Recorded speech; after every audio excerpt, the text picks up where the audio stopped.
ating kaibigan at magaling na CEO ng Edlink, si Mr. Raymond Ang at sa kanyang mga kasamahan.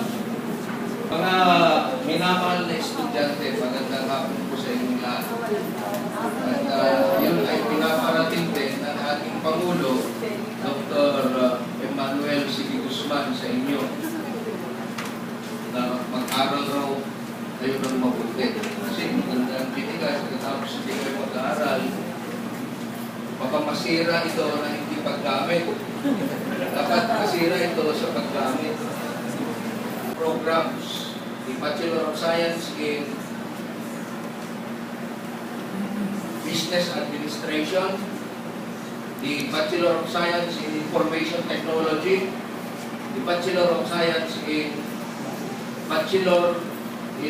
Banking and Finance.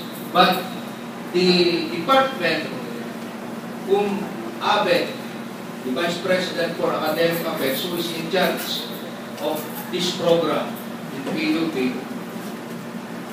identified the Department of English to be one of the lead, if not the most important department that will implement this project. Well, ang wish ko lang dito, kasi magre-retire na ako next year. Among the SOCs that are participating in the traditional way, kailangan, number one, ang PUP sana. Dapat we come up with a good report to IPPAP, and IPPAP will report it to the Project Steering Committee na ang PUP ang number one among the SOC that implements this program. Kaya nakikiusap ako kay kaibigan Raymond Ang na bigyan niya special attention naman dito sa PUP, itong project na ito.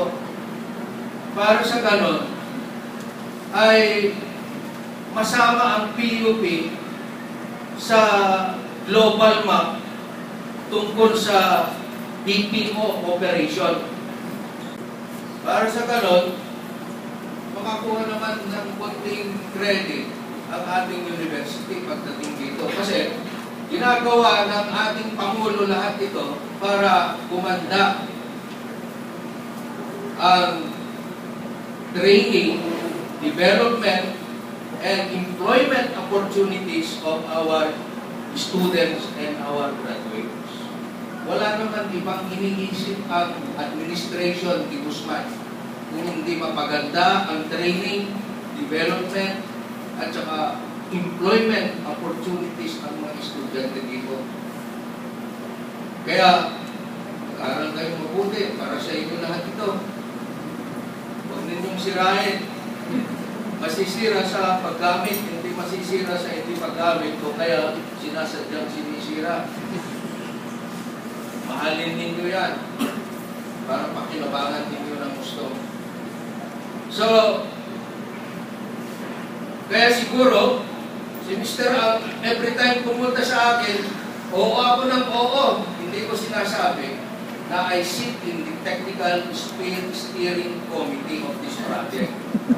Mas sa PUP, hindi ko sinasabi, ngayon ko lang sinasabi kasi malinaw na meron na tayong pagmamalaki. At least start na tayo dito sa PUP.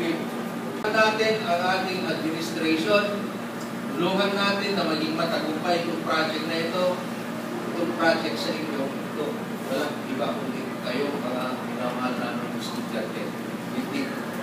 With the dedication of our faculty members, with the support of the administration, and with the support of the IBPAP, I know we will make it, and we will be the best.